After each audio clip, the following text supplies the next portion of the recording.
It does have one 12-volt battery on the front of the unit. Two 20-pound propane cylinders that are full except for what we use to service the trailer. The arrow on the regulator is pointed towards this one over here. We're going to open it up. As soon as this one would happen to come empty, it's going to turn red inside the eye where it's green, indicate that the bottle it's pointed to is empty. It will automatically pick up from the other one as long as the cylinder is open. It's still going to show you red inside the eye, indicating that the bottle it's pointed to is empty, but it will still pick up from this one over here. It's still going to show you red though. There is a manual way that you can crank the front tongue jack up or down. A 5/16 socket and ratchet will take it up and down. It does have a light for hooking up at nighttime, and the up and down stroke for running the jack up or down to get it on or off the vehicle. Has a 7-way holder on the side, keeps the 7-way up off the ground to keep it from getting corroded. We have the gas bottle cover, which has the 2 tabs underneath it for a bungee strap to go underneath the metal rack to hold it in place, and then you also have the quick disconnect at the top so that you don't have to take the cover off every time that you want to get in to turn the cylinder to on. Then we're going to start down this side over here. Your first little compartment here has a compartment light and a black switch right to the left side of it. The black switch to the left side of the compartment light turns your 2 LED strips on the front of the trailer on. Right down below that, we also have the battery disconnect. Since it has a 12-volt refrige, if you're not using the trailer, you can turn the battery disconnect off and the refrigerator will quit pulling 12-volt from the battery to the refrigerator. And right down below that, we also have a solar prep on top of the unit. That gives you your readout, what the solar panels is putting out to the battery. On front and back of the unit, there is a balance jack for stabilizing the trailer, but it also has a slotted handle on this side over here that comes in that will manually crank those jacks up or down for any reason the jack switch on the door side won't work. It does have a manual way to crank them up or down. Your first connection towards the back is your freshwater tank drain. The white valve, and it is open, draining out now. And then on your front termination valve, it does have 2 gray handles. The gray handle in the front is the kitchen sink water only. The gray valve in the back will be your bathroom shower and sink water. Lug nuts on the trailer has been torqued at 100 foot-pounds. That's what's recommended on the side. The tires are air to pressure, which is 65 pounds on the side of the tire cold. They also have the nitro gas in them instead of having air in them. But if you're out on the road and one would happen to come empty, you can put air in on top of it. But if you want the pure nitro fill, you have to take it back to like a Plaza Tire or a car dealership and have them suck the air back out and put the gas back in.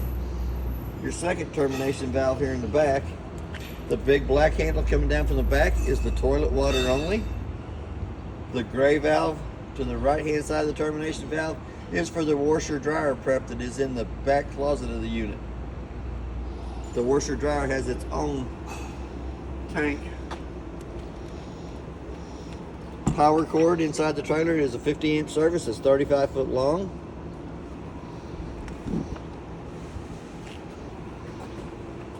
We got you hooked up with the shop cord. In the back, it is prepped for a backup camera up top. It has an outside shower here in the back that gives you hot and cold running water. We also have our hookups here at the back. The top one is your black tank flush.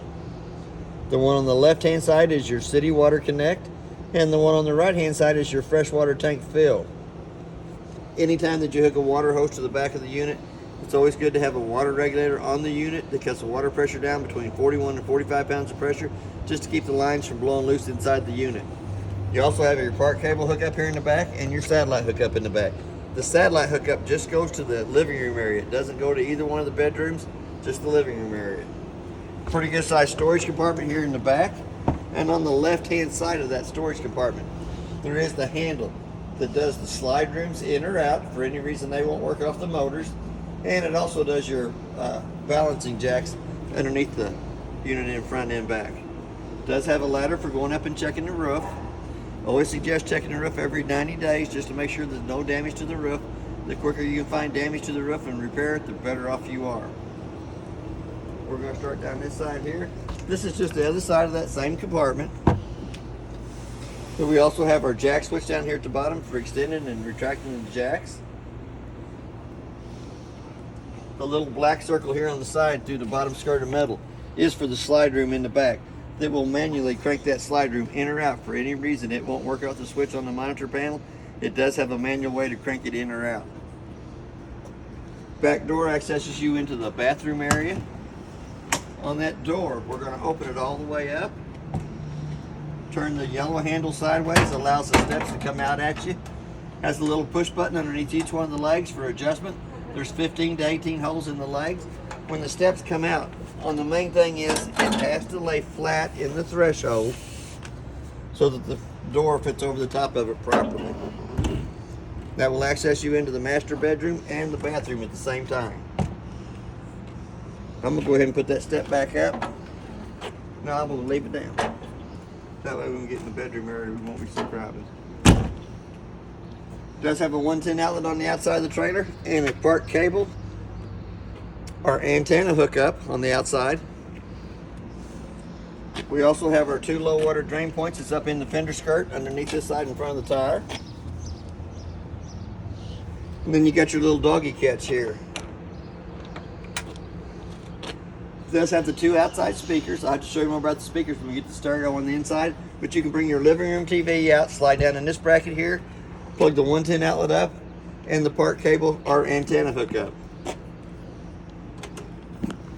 If you want to watch the ball game out underneath the trailer or awning.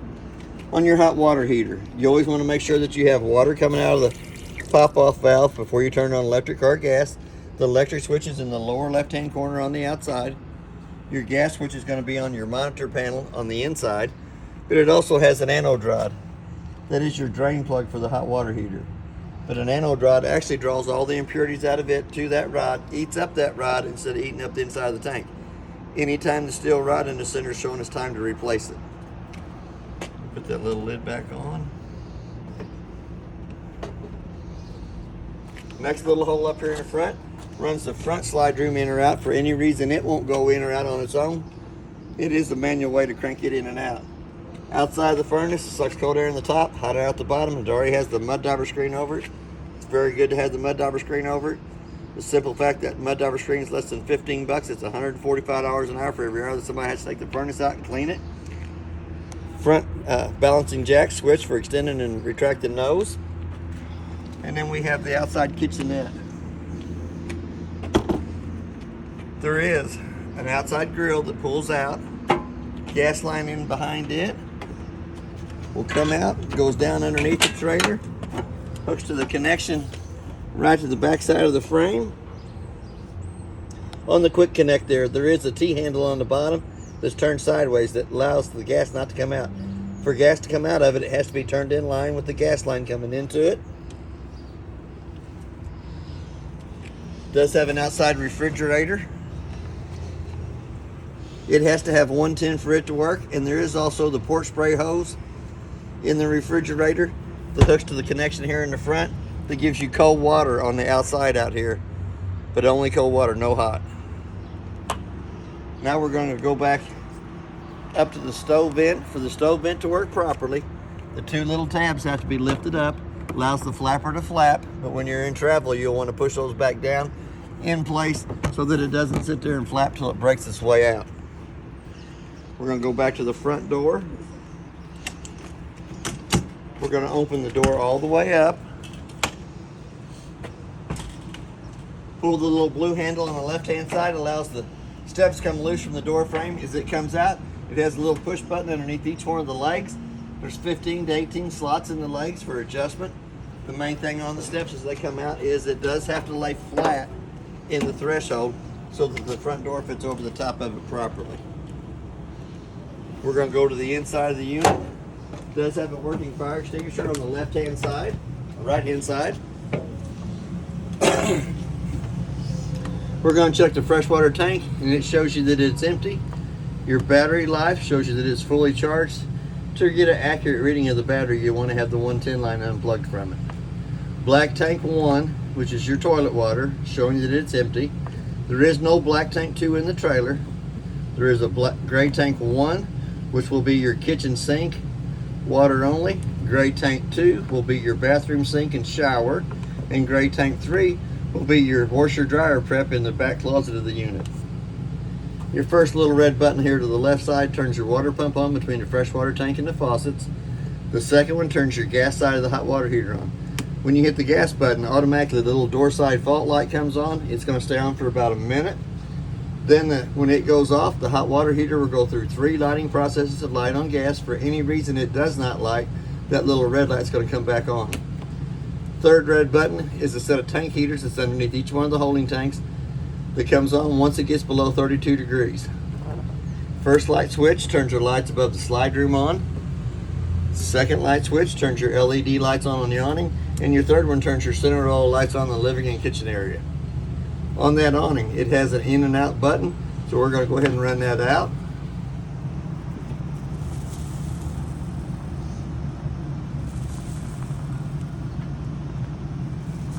You always want to make sure there's not a tree or building up against that side of it as the awning comes out. Each one of the awning arms has a what I call pinch point that will drop the arm down either in the front or the back. You just pull down against the bottom arm. That gives you your tilt towards the front, which if you're using the front door, I would do it towards the back one just to make sure that the rain's coming off away from the doorway. Then you have your 2 switches for your slide rooms. This first one runs the main slide out here in the living room. As that slide room comes out, there is 2 drawers on the front side of the unit that has to be made sure they're pushed in and closed so that you run it out, that you don't get one of them doors and crush it. We've had the room out here already, that's why we knew they was already there. Once the front slide room's all the way out,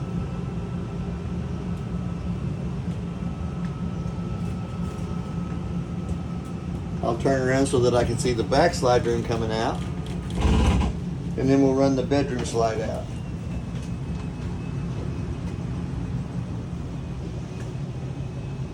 On the bedroom slide, there's really nothing that can get caught on the side of the slide as it comes out.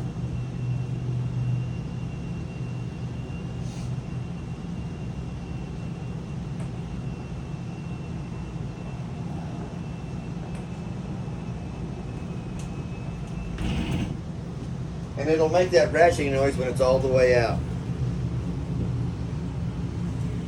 As we start through the kitchen living room area, we're going to open up the ice box. It has 2 thermostats in it, one up here at the top for the freezer part of it. When you want to first cool the air conditioner down, you can always turn it to where it says colder, and it will keep all the cold air up in the top until it gets down to the freezing temperature. Then when it's down to that, you can turn it back to where it says colder.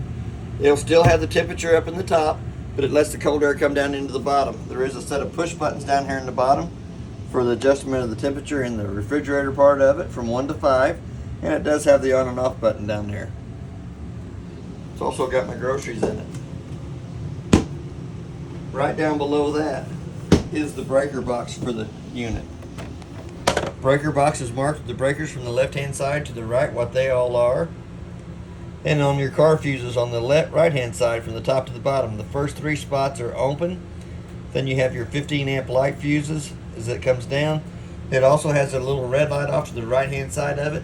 If one of the fuses is blowed, it will have a red light on the right hand side that you can also see through the tinted window on the front of the glass. The brown vent to the right hand side of that is the heat vents coming out of the cabinets. The heat vents will come out of the side of the cabinets on this unit. The air conditioner will come through the ceiling, the round vents in the ceiling. Microwave, about the only thing I can tell you about the microwave is there is a clock button. Let's say it's 2:30. Hit that clock button again to the 2 center eyes are flashing. The only reason I set the time on the microwave is you can tell if the trailer's lost 110 power coming to it if it doesn't keep the right time. There is a light for the stovetop and a fan. For that fan to work properly, the 2 tabs on the outside black range hood has to be opened up, allows the flapper to flap. Glass stovetop will fold up 2 times up out of the way. Button on the right hand side turns on, illuminates the valves for the burners. When it's turned to the light position, they turn red. It will light all 3 burners up on top. You can adjust the flame on each one of those. Same way with on your oven button. You can turn your oven button to where it says pilot on, hold down on the button. Using the same striker on the left hand side to light the oven down there. Once the oven's pilot's lit, let it run for about a minute, then you can dial it up to the temperature you want. If you flip the switch to the down position, you'll also have a light down in the oven so that you can see what you're baking. The glass stove top, before you lay it back down on top of the griddle, make sure you can touch the griddle with your hand so that it doesn't burn you before you put the tempered glass back down over the top of that. There is a light on each side of the sink in the front and one right above the sink. There is a 110 outlet on either side of the sink and a USB port on either side of the sink. We also have the shade here in the front, so if you don't want people watching you wash dishes, you can pull the shade down. Has a little pantry drawer on the right hand side. Does have a working LP carbon monoxide detector down here at the bottom. Pretty good sized storage underneath the kitchen sink.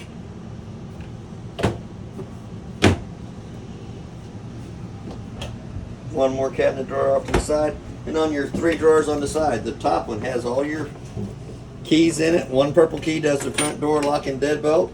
The black Bauer key does your 2 back compartments. And then your 751 key does the outside kitchenette.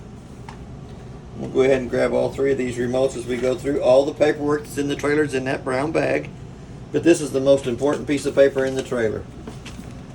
If for any reason any of the appliances quit working, it gives you what the appliance is, who it's made by, model, and serial number of it.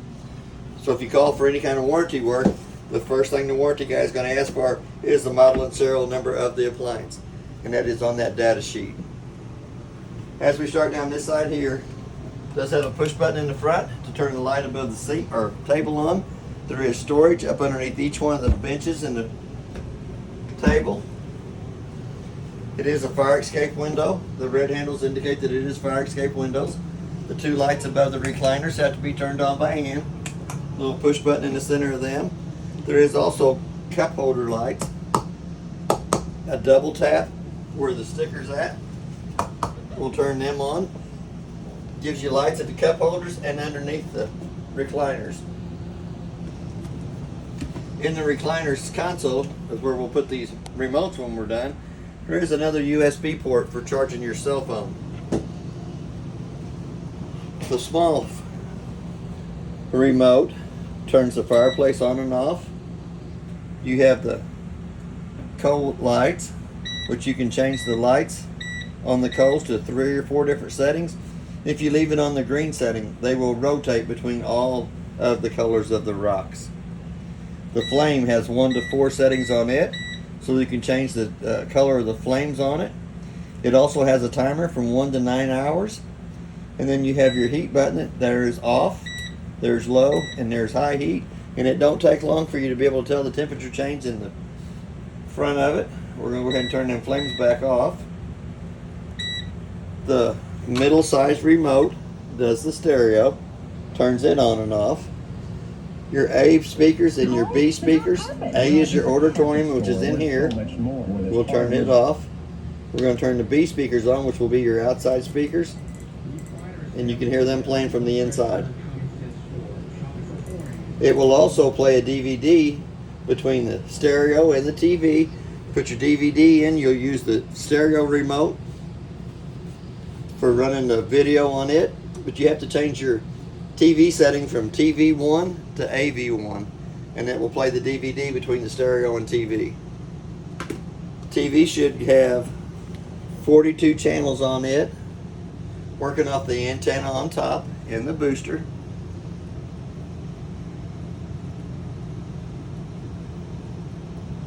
I'm not standing right in front of it.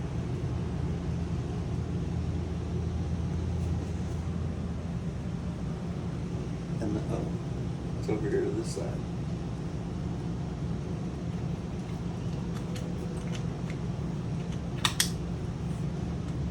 TV should be scanned for central. Only 4 hours ago to have a serious talk. That channel's 80 miles away from here. It's not too bad a picture for a TV working off the antenna on top and the power booster. But it should also be able to get channel 2 for the weather. I hurt my neck in a rideshare accident, and my That's not team too got me bad for a station $400,000. that's 80 miles away. Here again, if you're playing a DVD on the inside, you want to make sure you got your outside speakers off so that you're playing off the auditorium speakers on the inside. The 2 lights above the chairs have to be turned on by hand. There is going to be another light switch here on the hallway wall that goes into the bedroom, but the one in the hallway has to be turned on by hand. There is a 110 outlet underneath each side of the bed and a USB port underneath each side of the bed. I'll lift the mattress up, it's easier to get to it. There we go. One on both sides of the bed so that you have a 110 plug-in or a USB port. The 2 lights above the headboard have to be turned on by hand. They got a little tab in the center of them that turns those on. We're going to go into the closet. This side of the closet is where your washer dryer prep is. The red side is the hot side of the water system. The blue side is the cold side of the water system. The drain is the black one in the center. That is your 3rd gray tank on the unit, just for the washer and dryer. There should be 2 plug-ins right above that. And there is a light in the ceiling with a little push button in the center of it that turns it on and off. We're going to slide that back shut. Open up the other slide over here. This side over here is more or less for your clothes and storage. And you also have 2-way lights in here. You can turn them to where they're on 24/7, or you can turn them on to where they're motion sensors, so when the cabinet comes open, the cabinet door comes open, the lights will automatically come on. Gives you a little lighted window up the top. Pretty good sized storage area down here for hanging clothes. Both of the big doors do have a locking mechanism on it that locks them in place for travel. Since they have the mirror on them, I'll make sure they're locked into place because they will slam back and forth till they bust the glass out. Does have a clothes hamper on the right hand side. It has 2 little drawers right above that and 2 bigger drawers right down below that. There is another place for a TV mount here, working off the antenna or booster in the trailer. 110 plug-in on either side to plug it into. It says the TV backer is more to this side over here, but I think there is a full piece of 3/4 inch plywood in behind that wall. We also have a brown vent on the side over here that brings heat back into the bedroom area. Light switch on the wall here. Turns the bedroom lights on or off too, same way as the hallway light does. The air conditioner in the master bedroom, we're going to run it wide open. It does have a low fan speed 2 times, high fan, low cool, and high cool. Both of the vents come out the sides of the air conditioner. There's a filter on either side. The cleaner those 2 filters are, the more efficient the air conditioner will run. And I think it actually doesn't push air into the round vents, it just comes out the end of it. As we go up through the bathroom, it does have the GFI-C outlet in the bathroom area, close to the sink. A light switch on the wall that turns the light above us on. There is a narrow knob in the ceiling that cranks the vent up. Little black switch turns the fan on. There is a foot flush on the right-hand side of the toilet. The lid shows you fill it halfway full of water, do your business, pull and dump. The 2 screws in the panel down here at the bottom accesses you into the back of the water pump. The water pump has a white single valve on it that leads to a hose that you can stick down in your antifreeze jug to turn that white valve in line with that hose, suck antifreeze right through the filter and water pump on the trailer to all the faucets in the unit. But try to make it easier for winterizing. Inside the shower, you have your hot and cold water. Hot water on the left side, cold water on the right side. The brown vent at the bottom of the shower lets heat come into the bathroom area.